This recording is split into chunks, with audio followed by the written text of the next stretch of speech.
শুভ সপ্তমী আজকে তো ঘট পাততে হয়। আমরা বাড়িতে মা দুর্গার ঘট পাতি। ঘরের পুজো হয়ে গেছে, এবার যাব পুজো মণ্ডপে পুজো নিয়ে। চলে এলাম পুজো মণ্ডপে পুজো দিতে। এখানে পুজো আরম্ভ হয়ে গেছে, এখন হচ্ছে আরতি। আর আমরা এই 4 দিন এই পুজো মণ্ডপেই থাকি সকাল থেকে। আবার বাড়ি যাই, আবার সন্ধ্যেবেলায় আমরা এখানেই থাকি। আমাদের এই 4 দিন খুব ভালো কাটে। দেখো পাশে কলা বউয়ের পুজো হচ্ছে। আজকে তো সপ্তমীর দিনই তো কলা বউকে নিয়ে আসে মা দুর্গার সাথে। চলে এলাম আমাদের গলসি চৌমাথায় ঠাকুরটা দেখতে। আজকে সপ্তমী, আজকে একটু ভিড়টা কমই আছে।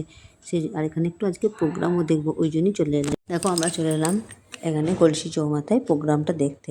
প্রোগ্রামটা কিন্তু খুব সুন্দর হচ্ছে, নাচের প্রোগ্রামের মাধ্যমে। এখানে হচ্ছে প্রথম হচ্ছে মহিষাসুরমর্দিনী। মহিষাসুরমর্দিনীটা শেষ হলে এখনও অনেক অনুষ্ঠান আছে। সবাই এখানে নাচের প্রোগ্রাম হবে। তা আমরা সেগুলো সব দেখে তারপরে বাড়ি যাব। দেখি কতক্ষণ চলে, মহিষাসুরমর্দিনীটা শেষ হোক, তারপরে নাচের প্রোগ্রামটা হবে। তা খুব ভালো লাগছে দেখতে। তা চলো, শুভ অষ্টমীর শুভেচ্ছা সবাইকে। আমি এখন যাচ্ছি সকাল সকাল পুজো নিয়ে অষ্টমীর। আর আমি তো খ্যানের উপোস করি না, অষ্টমীর পুজো দিয়ে অঞ্জলি দিয়ে বাড়ি চলে আসবো। পুজো আরম্ভ হয়ে যাচ্ছে। এখানে পুজোটা দিলাম। আজকে অষ্টমীর পুজো হলে তাড়াতাড়ি পুজোটা করবে, তারপর আবার খ্যানের পুজোটা হবে, তো ওই জন্য আজকে তাড়াতাড়ি পুজো। এবার পুজো হয়ে গিয়ে আমরা অঞ্জলিটা দেবো। অষ্টমীর সন্ধ্যে আমরা ঠাকুরগুলো দেখতে বেরোলাম।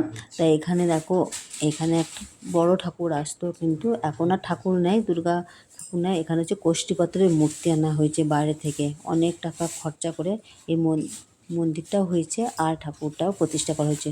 কষ্টিপাথরের মা দুর্গা, খুব সুন্দর ঠাকুরটা। এখানেই এবছর থেকে প্রতিষ্ঠা হলো। শুভ নবমী, নবমীর পুজো তো হয়ে গেল। নবমী পুজো হয়ে এবার হোম হবে। আমরা প্রতি বছরই হোমটা দেখে তবে বাড়ি আসি। আর এই হোমের ফোঁটাটা পড়লে মনে হয় মন থেকে অনেকটা শান্তি পাই, ওই জন্য আরও বসে থাকি। তাহলে হলো হোম চালু হয়ে গেছে, হোমটা দেখে তারপর বাড়ি যাব। শুভ দশমীর শুভেচ্ছা সবাইকে। দশমীর পুজো হয়ে গেছে।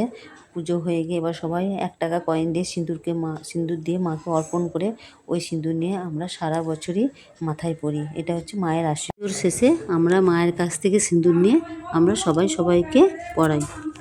সিঁদুর খেলার পর মায়ের মুখ দর্শন করলাম দুধে আলতা জলেতে। চলো এবার দেখো মায়ের ঘট বিসর্জন হবে। ঘট বিসর্জন দেখো ধুনো ধরে দেওয়া হয়েছে। আর আমাদের সামনেই পুকুর, এখানে সামনেই পুকুর আছে। পুকুরে দেখো কলা বউকে কোলে নিয়েছে। সামনে পুকুরেই আমাদের বিসর্জন হবে ঘরটা। তা আমরা প্রতি বছর আমরা ঘট বিসর্জন করে তবে বাড়ি আসি। আমরা এখানে সিঁদুর খেলে মায়ের দর্শন করে দুধে আলতাতে, তারপরে আমরা এখানে ঘরটা বিসর্জন করি। ঘরটা বিসর্জন করে তারপরে আমরা শান্তি জল নিয়ে বাড়ি আসি। চলো, মা চলে যাচ্ছে, মনটা সত্যি খুব খারাপ করছে।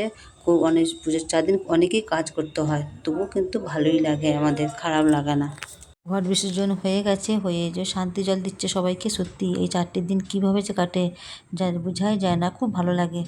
তার সবাই খুব ভালো থেকো, মা দুর্গা যেন সবাইকে এইভাবে খুশি রাখে। পুজো হয়ে গেল এখানে, শান্তি জলও নেওয়া হয়ে গেল। এবার আমরা যাব বাড়ি।